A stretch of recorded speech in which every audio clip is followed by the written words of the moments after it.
Out of My Mind, Chapter 21. Going to the bathroom at school just plain sucks. I have to be taken out of my chair, lifted onto the toilet, and held there so I don't fall. Then someone has to wipe me when I'm finished. It's not so bad when it's Mom, but it's awful when a classroom aide has to do that for me. She is required by law to wear plastic gloves, I guess in case I have some kind of infection or disease. It's completely embarrassing. I don't usually have to go first thing in the morning, but I'm so nervous on Tuesday, I ask to be taken twice. Then I go to all my inclusion classes. The students, who tried out for the quiz team, can't stop chatting about the test, and I listen to every word. I couldn't believe how easy it was, Connor boasts. I bet I got a higher score than you, Claire says. I thought the geography questions were off the map, Rose says. I've never even heard of some of those countries. Jessica shakes her head. The math part wasn't much fun either. I can't believe we even care about such a dumb test for a quiz team, Rodney says. Because the competition is on television, man, Connor replies.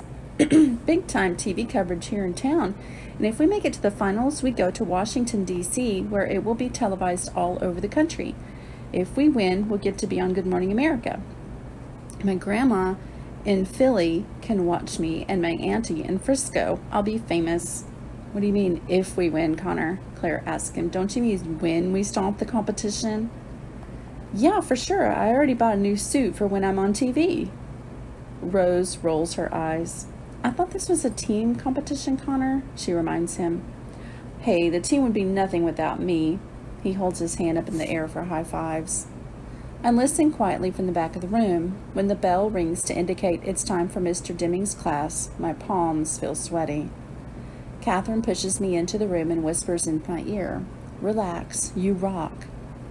Mr. Deming gets the class quiet and takes attendance. Why do teachers go so slowly when you want something from them? Finally, he removes a sheet of paper from his briefcase. I graded your quiz team tests last night, and since many of those who tried out for the competition team are in this class, I'm going to share the results with you now. The teachers of the other classes who have students who tried out have been given the same list and are at the moment reading the results to them. So read the list, Connor shouts, getting up from his desk. If classroom behavior were a determining factor for making the team, Connor, you might be in trouble, Mr. Deming says. Please quiet down for a moment. That shuts him up, and he sits down heavily. First of all, I'm very proud of all of you who took the test. It was quite challenging, and you all did extremely well. Rose raises her hand. Yes, Rose? Can we see the questions and answers later so we can know where we messed up? Absolutely. As a matter of fact, we'll use this test as a learning tool to study for the real competition. But anyone is free to see the test and check their responses. Please read the names, Connor says, as politely as I've ever heard him. Mr. Deming smiles. Okay, will do. I shall read the alternates first. 2 fifth graders. 2 from 6th grade. Amanda Firestone, Molly North, Elena Rodriguez, Rodney Mosul. My heart falls to my shoes, which is not quite to the floor but close. How could I have missed so many questions? Maybe my thumb slipped and I pushed the wrong letters? Catherine squeezes my hand. Molly and Rodney screech with joy, and Amanda and Ellen are 6th graders. Connor is noticeably quiet. And now, Mr. Deming continues, the names of the 4 students who scored the highest and will represent our school at the local competition downtown. The alternates will accompany them and will be called upon if any of the team members are unable to participate in any way. Are we ready? Ready, Connor says, and I notice that he has his fingers crossed behind his back. I'm proud to report that all 4 are from our classroom. He pauses. To know all the finalists are from 5th grade blows me away. Way to go.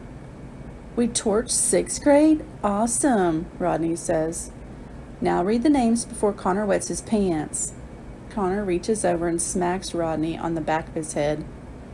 Mr. Deming takes a deep breath. The top 4 scorers and members of our quiz team will be Connor Bates. Connor interrupts him with a wild whooping cheer, of course. And if I may continue, Mr. D says over his glasses, We are also pleased to welcome Claire Wilson and Rose Spencer. Claire is smiling, smug. But that's only 3, Connor says, looking around. I can count, Connor, Mr. Deming replies dryly. So who's the last person on the team? Molly asks. Earthquake report. TV weather guy feels some strange activity coming from a local school. Could it be a girl's heartbeat pounding too hard? Mr. Deming clears his throat. I must apologize. I think we have all underestimated a member of our class. Earthquake report. This is the big one. He continues, in my 15 years of running this competition, I have never had a student make a perfect score on the practice test. It is designed to be challenging to weed out the weaker candidates. In a word, it's hard. Tell me about it, Connor mumbles. When Melody Brooks took that little practice quiz with us last week, I thought it was a lucky accident that she did so well. But yesterday, Melody blew us all away. She got every single question right. He pauses, making sure that everyone is taking this in, and then he says, all of them. Earthquake report. Walls are tumbling everywhere. So she's on the team? Rose asks, disbelief in her voice. Yes, she's on the team. But it'll look weird, Claire counters. Everybody will stare at us. I'm not going to have any of that kind of talk. Do you understand? Mr. D says sternly. I'm very proud of Melody. I regret I underestimated her, and I'm glad to have her on our team. Earthquake report. Call the paramedics. Girl in 5th grade is about to explode. Everybody in the class turns to look at me. Catherine gives me a hug. Rose flashes me a smile, and I try not to kick and drip and make my teammates sorry that I'll be on the team with them. Will the Whiz Kids folks be cool with Melody? Molly asks. Mr. Deming looked thoughtful. I'll contact the quiz team officials and let them know about our special circumstances, he said. But that's no concern of yours. Now listen up. Team members will meet every day after school for 2 hours for the next 2 weeks, right up until the first competition. Practice sessions are mandatory. Here's the paperwork for your parents to read and sign. I need it back tomorrow. Earthquake report. Expect big aftershocks. Nothing like this has ever been seen before. The more I think about it, the more excited I get. Television, pressure, people looking at me.